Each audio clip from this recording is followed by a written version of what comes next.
So,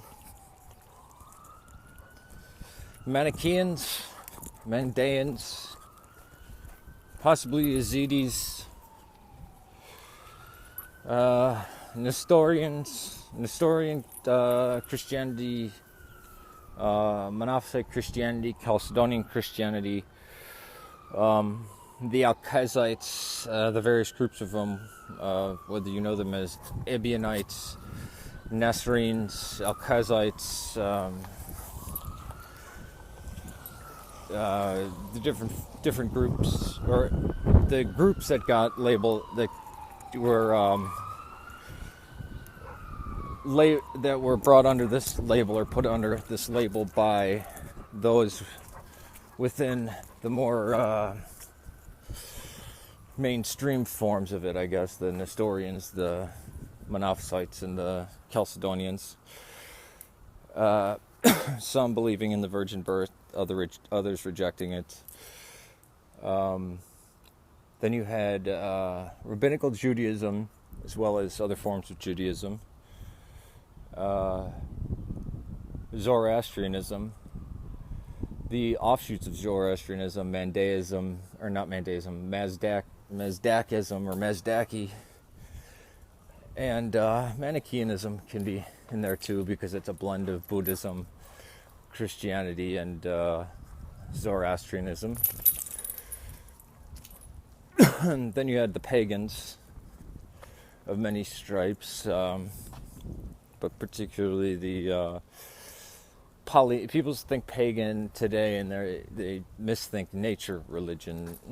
Kind of correct, but these groups all had pantheons of gods, usually wanting, or pretty much all of the time, wanting blood sacrifice, like at Hira, when the Lakhmid king sacrificed 400 Christian virgins to the goddess El-Uzza. And then you have the Gnostic forms of Christianity and the various other religions that were not written about, but it seems that elements of rogue Judaism, as well as rabbinical Judaism, and Arab or Syriac Christianity, which would come under the umbrella as Alkazite or Essene or Ebionite, who are not necessarily Jews. Some of them were, but would be considered Judaizers. They usually get listed as Arians or Nestorians, but the Syriac Arab Christians either fell under Gnosticism, in which case they wouldn't get called any of these things, possibly Arian, but they would not be called a Judaizer or an Ebionite. They might be called an Ebionite. They might be accused of Cerinthianism. And then conversely, the other ones who believe that Christ was just the last prophet. And they took a mishmash of oral beliefs, seeing that the heresies of both the Sasanian Empire and the Byzantine Empire were expelled. That the way empires kept order back then was through a religion. Sasanians being his priestly Zoroastrianism with the priestly class, and fire temple centered, and the Byzantines being the official Christianity, which was Chalcedonian, but the debate was still going on with the Monophysites or Miaphysites of Egypt. Well, Egypt was the stronghold.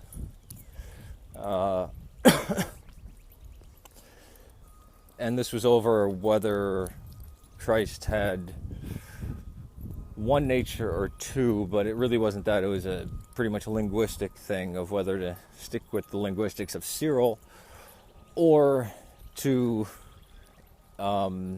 go with the Chalcedonian language. They were expelled, and into the desert. The nearest place outside of what could be persecuted would be the Lakhmids and the Ghasanids, but even then, one was Nestorian, the one on the side of the Lakhmids, which was on the side of the Sasanian Empire, and the Ghasanids were Monophysites. So the next place would be Al-Kinda or the Hijaz. And from here, and there's also people who were traders and caravans from the caravan routes which stretched the Fertile Crescent from the Jordan, from Hijaz up to the banks of the Jordan, to the headwaters of the Tigris and Euphrates, down Tigris and Euphrates to ancient Ur. In this mix, you also had Samaritans.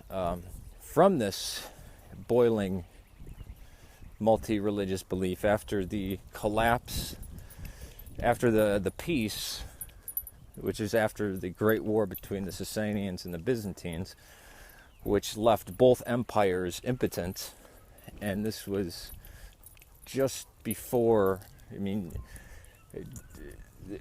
this was just after the Byzantines had crushed the Lakhmids for converting to Christianity.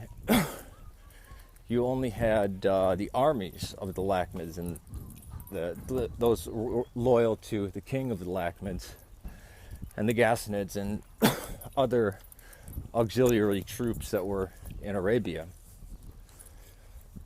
From this, every bit of the Quran can be seen in these terms. There didn't really need to be a motivator, not to mention that Muhammad, the Praised One, was a title that for centuries before the 7th century was used for God, Christ, and Moses. There's even ancient inscriptions separately calling Moses, Christ, or God, Muhammad, the Praised One. We find no record, no biography of Muhammad till 200 years after his supposed death, of a man named Muhammad. All of the material about his life, the Sunnah, comes 300 to 500 years later. Now,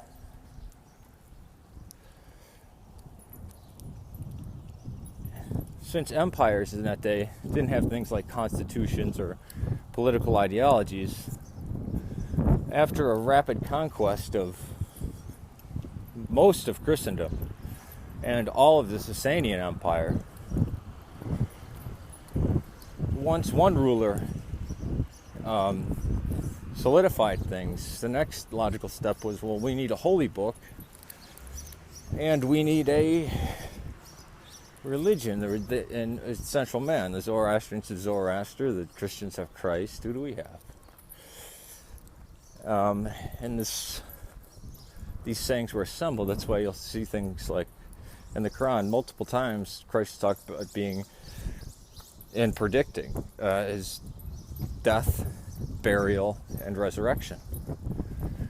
Multiple times, but one time it says that Christ was not crucified, for they only appeared to have crucified Christ, which comes from the Coptic Apocalypse of Peter, something that was rampant in the Arab world. We see the Protevangelium of James, a non-canonical but not heretical work.